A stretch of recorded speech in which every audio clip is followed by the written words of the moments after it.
National defence academy एक ऐसी संस्था जो हर एक यूथ जाना चाहता है, हर एक बच्चा 16.5 से 19.5 साल का जाना चाहता है और इस चाहत में वो अक्सर भ्रमित हो जाता है, वो गलत जगह चला जाता है और उसका ये सपना चूर चूर हो जाता है। एस्पिरेंट्स नमस्कार, स्वागत है आप सबका त्रिशूल डिफेंस एकेडमी के यूट्यूब चैनल पे। आज हम बात करेंगे कि एनडीए कोचिंग ज्वाइन करने से पहले किन चीजों का ध्यान रखना चाहिए, या यूं कह लें pre requisite conditions, pre requisite eligibility criterias जो फुलफिल करना ही करना है एक संस्था को, तभी जाके एनडीए कोचिंग वहां करिएगा। भारत में एक बेसिक प्रॉब्लम यह है कि जो कोचिंग चलने लगती है बाकी सब लोग भी उसी को फॉलो करने लगते हैं। जैसे कोई कोचिंग मशहूर हो गई एनडीए की कोचिंग के लिए, तो बाकी सब उसको फॉलो करते एनडीए कोचिंग का बोर्ड टांग लेंगे।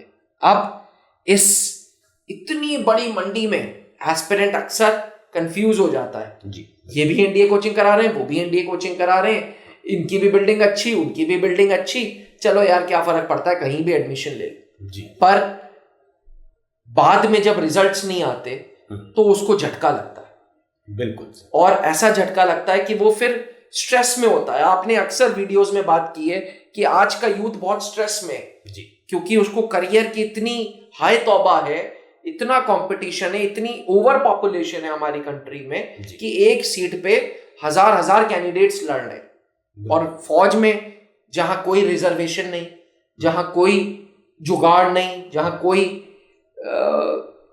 कोटा नहीं, वहां और ज्यादा जी बिल्कुल कंपटीशन है सर।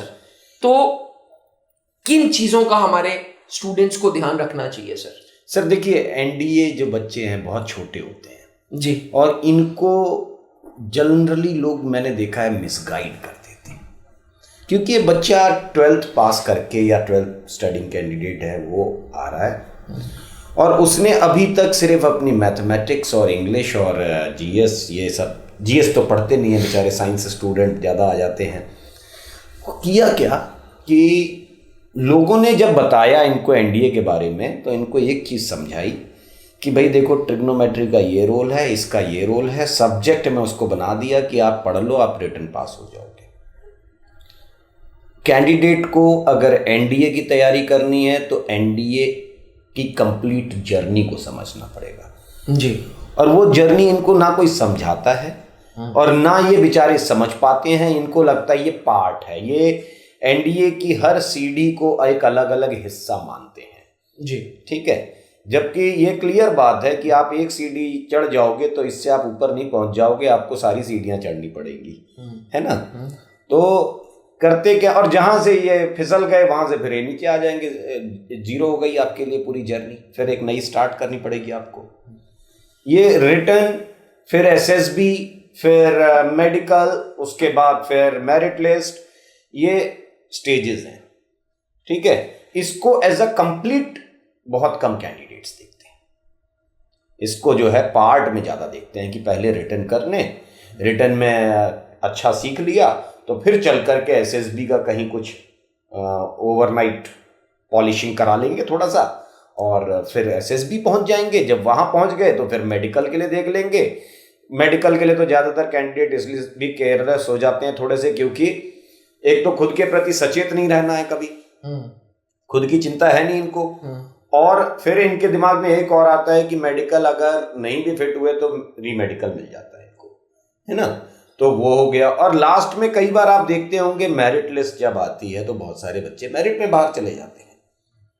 इसको एज अ कंप्लीट आपने पूरी जर्नी को पूरे पार्ट्स में क्यों बांटा था, इसको आपने एज अ कंप्लीट जर्नी क्यों नहीं देखा था आपने? आप जिस दिन वो फॉर्म भरते हो, ये दौड़ उस दिन से आपकी शुरू होती है, और जिस दिन तक आप नेशनल डिफेंस एकेडमी के गेट के अंदर कदम नहीं रख लेते हो, तब तक ये जर्नी खत्म नहीं होती है। तो अल्टीमेट पर्पस वो एकेडमी में पैर रखना था, ना कि रिटन पास करना था। यहाँ थोड़ी सी गड़बड़ हो जाती है। तो बच्चों को ये ध्यान रखना है कि जिस भी कोचिंग में आप जाएं जी, तो क्या ये सारी सुविधाएं एक छत के नीचे आपको मिल रही हैं जी?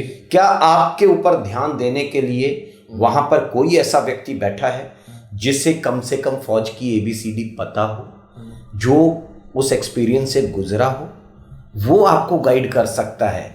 ना कि पता चला खुद का रिटर्न कभी निकला नहीं, बाद में कोचिंग खोल दी और खड़े हो गए आकर के कि हाँ जी हम भी NDA कोचिंग चला रहे हैं, हम भी डिफेंस कोचिंग चला रहे हैं। इस प्रकार के बहुत सारे लोग हैं और उनसे थोड़ा सा सावधान रहना है बच्चों को। बैकग्राउंड संस्था के जानना बहुत जरूरी है, बहुत जरूरी। रिजल्ट्स, बैकग्राउंड, कौन फौजी ऑफिसर है, कौन एसएसआर है। बिल्कुल, अगर आपको कोई फौजी ऑफिसर या कोई भी commission officer, x air force, ex army, x navy officer नहीं दिख रहा है वहां पर, तो आप प्लीज मत जाइए। फिर आपने क्या किया, आप फिर हिस्सों में बट जाओगे।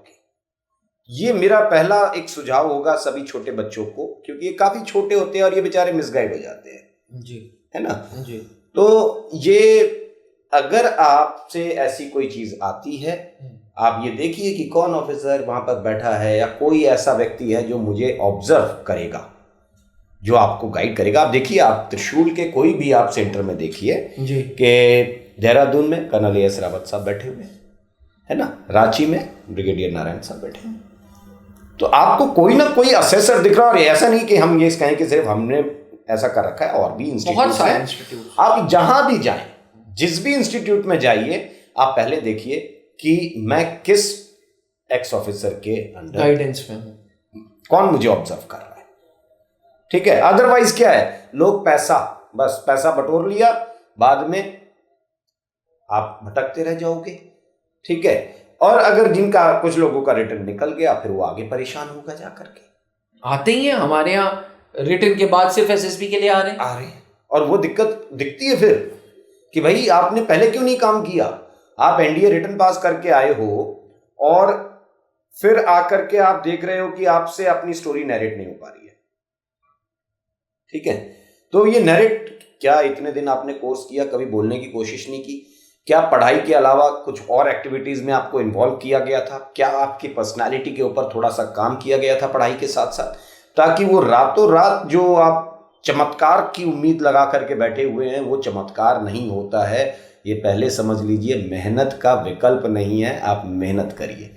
ट्रू सर, सेल्फ स्टडी बहुत जरूरी है, बहुत जरूरी है। आप देखिए, ऐसी इंस्टीट्यूट चुनिए जहां ये सारी सुविधाएं हो, जहां लाइब्रेरी हो, पढ़ने के लिए आपका माहौल अच्छा हो, कोई आपको गाइड करने के लिए तैयार हो, आपकी सेल्फ स्टडी के लिए कितना आपको समय मिल रहा है, आपके डाउट्स क्लियर हो रहे हैं कि नहीं हो रहे हैं टीचर्स से, और साथ साथ वो जो ग्रुप एक्टिविटीज है या बाकी जो एक्टिविटीज है, इनमें आप इन्वॉल्व रहते हैं कि नहीं रहते हैं, ये सब चीजें देख करके आप एडमिशन लीजिए।